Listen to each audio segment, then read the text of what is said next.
I'm Andrew Patterson from interest.co.nz. Welcome to another in our business success stories. Today I'm with Christie McCarthy, one of the co-founders of Dollop Puddings. Hi, Christie. Hi, Andrew. So, Christie, just tell us a little bit about the origins of the business and your idea to establish it. Where did the idea come from? Yeah, I think the idea for Dollop came about through us spending time in the UK. So Julia and I have got kind of marketing and product development backgrounds. So we were quite tuned into what was happening globally and spent some time in the UK. Became quite fond consumers of the premium chilled dessert sectors in the UK. Became very much part of our day-to-day lives, and came back to New Zealand and found there was a real kind of gap in the market and felt like it was something that we wanted to try and pursue. What was the gap? What did you see that was happening in the UK that wasn't available here? So the UK's got a beautiful range of premium chilled desserts. So you go into a Marks and Spencer, a Waitrose, or even a Tesco, and you go to the chiller aisle and you find a beautiful array of desserts that are ready to pick up off the shelf and take round to, your gift to the table if you're having dinner with some friends, or take home on a Friday night and indulge on the couch. So versus the New Zealand market, where we had obviously a very mature category within the freezer and a very kind of mature category in the normal grocery aisle, both of which were at the more value end of the market. So there was a real gap there for kind of something that people were happy to take off the shelf and take around to people's houses as their kind of gift to the dinner table. And people were happy to pay a premium for that as well too. Yeah, absolutely. I think what we realised in our initial market research we did, that there's some real snobbery that comes with around brands. So there were some particular brands in the market that were referred to as common as muck, I think the quote was. So we found there was a real opportunity, and people really wanted brands that reflected positively on their kind of social values and standing. So that was where Dollop came in. And this also reflects the fact people, obviously time poor, they just want to stop by, pick something up and know that they can put it down on a table and it's going to be acceptable. Yeah, absolutely. I think what came out in the research also was that people now go to the supermarkets and they can buy a beautiful bottle of wine, they can buy olives, they can buy anything they need for a main, a corn-fed chicken. But when it comes to dessert, they don't have time. And they just want something they can literally pick up, but that they're really happy serving to their guests, because there's certain brands that they might be happy to have on a Tuesday night at home, but it's a very different story when you've got guests. We're all brought up on puddings and desserts in this country. We still have quite an affinity with them, don't we? Is that something that's somewhat unique to New Zealand, or is that a universal trait?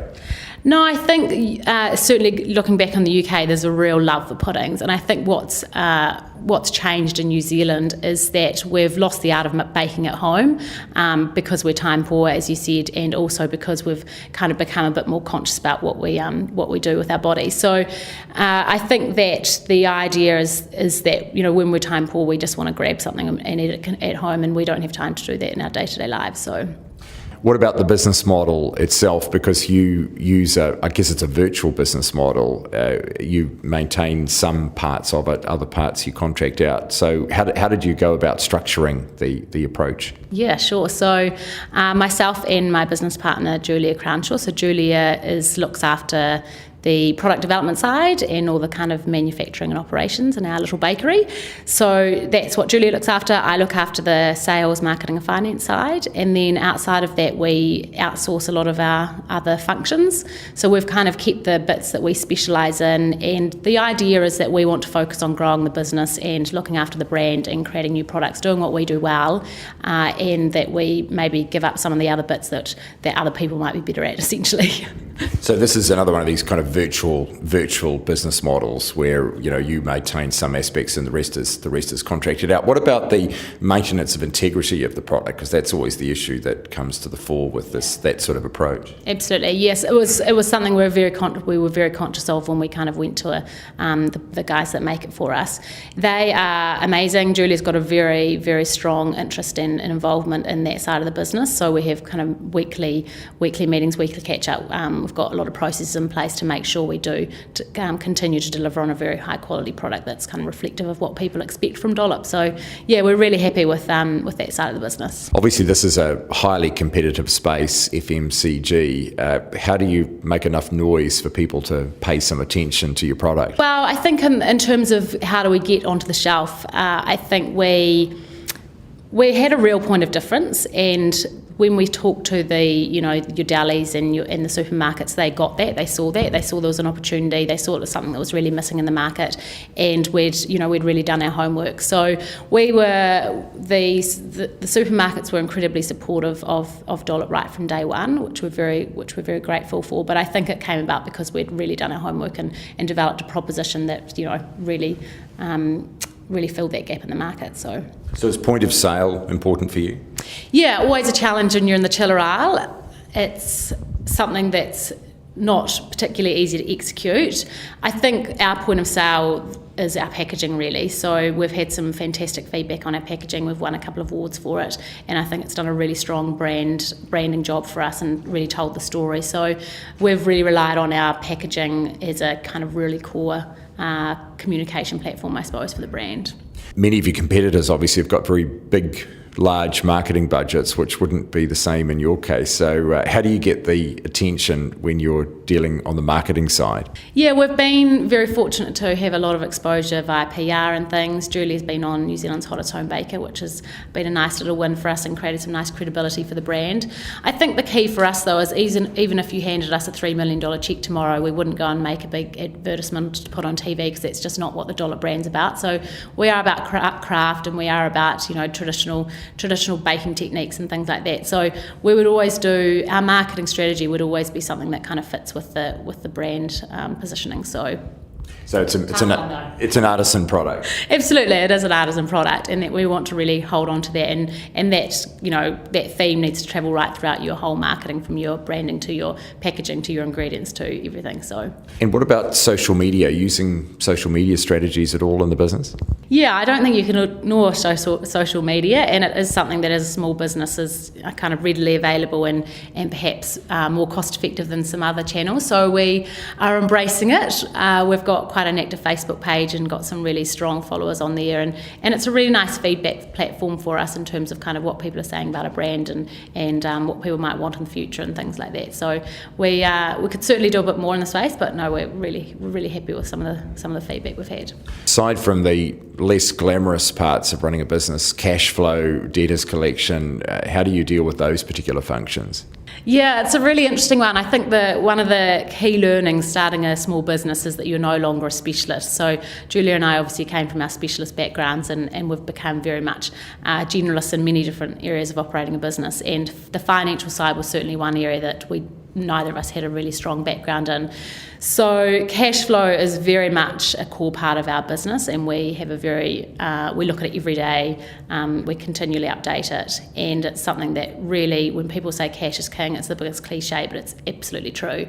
So it's always a really challenge in terms of when you're a small business trying to grow and you've got aggressive growth plans, trying to manage that balance between cash coming in and the amount of money you want to invest in your growth. So yeah, real challenge, but it's something that I think you've just got to make an absolute core part of your business and something you spend time on every day.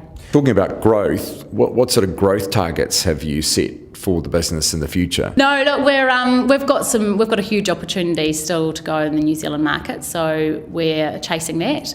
And looking at kind of some export markets as well. So we've recently launched in Australia and kind of looking at some other key markets as well. So no, we'll just continue to try and push as hard as we can, really.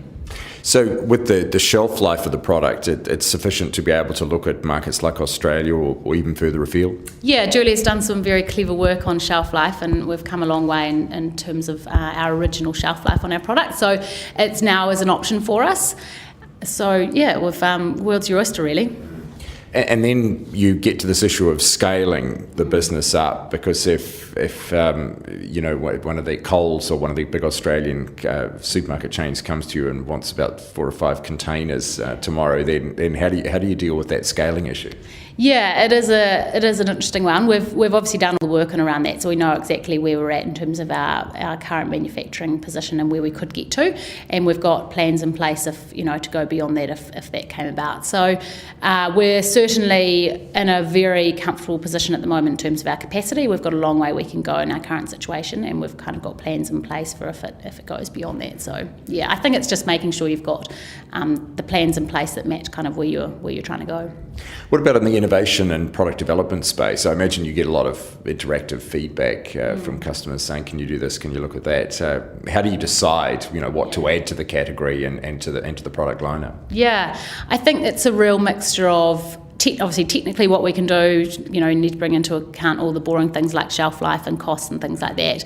But it's more importantly, it's about what the consumer wants, what's going to fit the occasion, where are we going strategically, and kind of looking at international trends and marketing consumer insights and around what people want. So it's primarily led by the consumer and kind of international trends, and then obviously you need to make sure you tick all the boring boxes and around profitability and things. So yeah. Well, tell us a bit about the vanilla bean custard there, because that's been quite a success story for you, hasn't it? And everybody might recognise the particular shape of the bottle as well too. Yeah, I think this was one of our best brainchilds before we launched. So this product came about, it was a very fortuitous accident.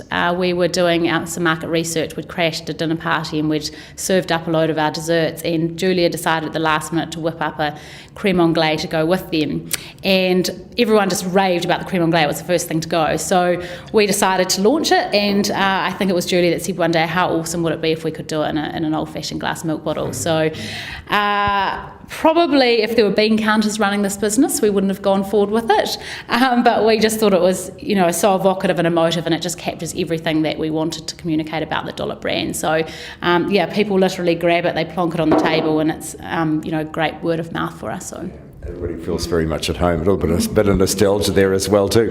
And tell us about some of these other products as well too.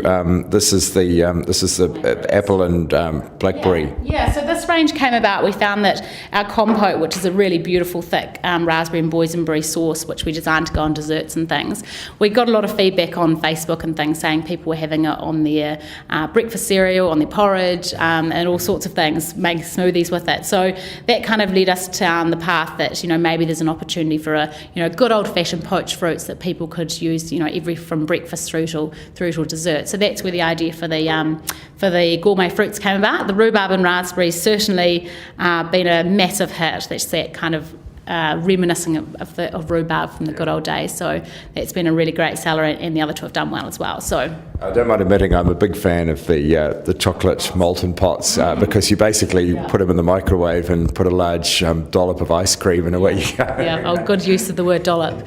Yeah, no, the chocolate pots are still they're still our strongest dessert seller. So I think people just love that mixture of kind of the crunchy brownie outside and the chocolatey goodness. They're made with real dark chocolate. There's no cocoa powder in there. So it's just the thing is, if you use good ingredients, products taste good, and I think that's the thing that makes our products delicious, really. Just tell us how you characterise the experience of running a business, because every day you face those challenges. What's it actually like? That's a good question. Sometimes I think you go from massive highs to massive lows every day. So there's huge challenges. Every day is a new challenge, but then every day is also incredibly exciting and satisfying, and your wins are just really cool and really special. So it's a real roller coaster ride. It's a really hard going. I knew it was going to be tough, but I think it's a lot tougher than we thought it would be. But then again, some of the wins we've had and some of the successes have been just make it all worthwhile. So yeah. As long as the highs are higher than the lows. Exactly, yeah. What they have been. What about that famous question about what you know now that you kind of wish you'd known at the start? Oh, I think, this is really boring, but I think it really does come back to the cash flow, and cash is king in a small business. So I think it's really understanding that financial basis of your business and making sure you can fund your growth. So incredibly boring answer, but it really is the lifeblood of your business. And just finally, best bit of advice for somebody starting a business and following in your lead, what would you tell them? I would say just go and do it. Do your homework and make sure you prepare incredibly well.